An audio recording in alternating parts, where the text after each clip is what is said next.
श्री स्वामी समर्थ मंडळी, माझं नाव प्रतीक्षा आहे. माझा 4था ब्लॉग.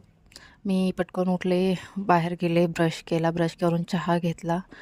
आज संडे होता त्यामुळे माझ्याकडे टाईम होता. बाहेर गेले, अंगणामध्ये बघितलं दिवा वगैरे चालूच होता तुळशीला. हे टोमॅटो वगैरे लागलेत छोटे छोटे.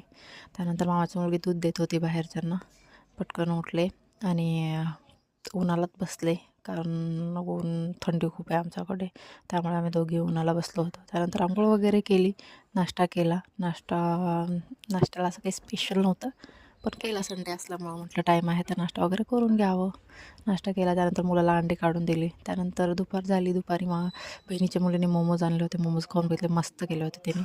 लहान आहे पण खूप छान करते खायचं. नंतर दुपारी 4 वाजता आजीला म्हटलं मला केसांना तेल लावून दे. तेल लावून दिलं. मामी दळण करत होत्या. आणि संध्याकाळी केला मी पास्ता, चीज पास्ता. मस्त, एकदम मस्त झाला होता. त्याला टेस्ट खूप भारी आली होती, छान. आणि त्यानंतर मग संध्याकाळी सिरम वगैरे लावून घेतलं स्किनला. संध्याकाळी झोपते वेळेस थोडी स्किनची काळजी घेतली पाहिजे, आणि त्यात थंडी आहे आता. मग त्यानंतर मॉइश्चरायझर लावलं, आणि आजीने तेल लावून दिले केसांना. उद्या केस धुवावे लागतील. त्यानंतर गेले मी झोपायला. बाय.